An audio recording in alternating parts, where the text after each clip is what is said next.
it's Nicole and Leah from Soper Creek Wildlife Rescue, the Durham region's only wildlife rehabilitation and education center. We take in wild animals who are sick, injured, or orphaned, give them everything they need to get all better and get back out to the wild where they belong. But today we're going to do something a little bit different. We are going to walk around our wildlife center and introduce you guys to some animals that live here right in our own backyards in Ontario. There are tons of animals that live here right now with adaptations for dealing with the crazy amount of snow that we've had in the past couple of weeks. So if you guys want to follow Nicole and I, we are going to visit some of our Arctic foxes first and then some other animals as well. All right, so with me in front of me here are our two Arctic foxes. The white one to the front is our Arctic fox named JT, and he is a Canadian Arctic fox. And hiding there in the igloo underneath is Freddie. Now he is a Norwegian Arctic fox, so he actually has a gray complexion for this time of the year. But both of them are more than equipped to deal with our really cold weather that we've been having here. In fact, the two of them have actually been completely comfortable with the negative 20 to 30 degree weather that we've been having.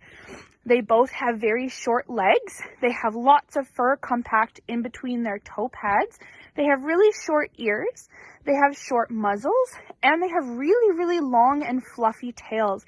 And they use those to wrap around their bodies, and that's actually how they use it, like a blanket, to keep them warm during snowstorms or weather like this for sleeping at night. Canadian lynx, like my friend Floki, are built for life in the winter time. He's got a really nice thick coat of fur, keeping him super warm, so much that he loves to roll around in the nice fresh snow as it's falling.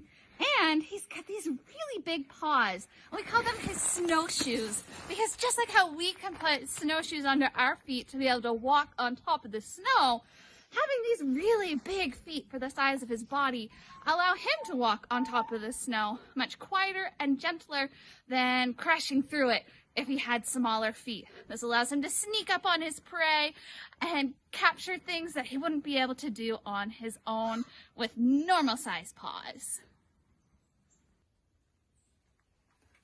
So we have found today someone who is actually awake this time of the year for a little while. Mr. Allen here, we found underneath his Christmas tree donation that we have here at the center. And Allen is our groundhog. Now, groundhogs aren't awake the entire winter. What they do is they go through a thing called torpor. And torpor is where this little guy would sleep for about 2 weeks at a time. He's going to wake up, go to the washroom, eat some food, and then go back to sleep. And groundhogs have a really intricate tunnel system under the ground where he would be spending most of his time right now. They can move around 700 pounds of dirt, and they would build a bedroom, a kitchen, a bathroom, and a storage place for winter food. So Alan, this is one of the days that he is awake, and he is with us at the center because he was actually kept illegally as a pet. Now, Alan actually doesn't have the skill to be able to build that tunnel that he would have learned from his parents in the wild. So Mr. Allen is enjoying this Christmas tree right now as a little bit of shelter on his day that he is awake.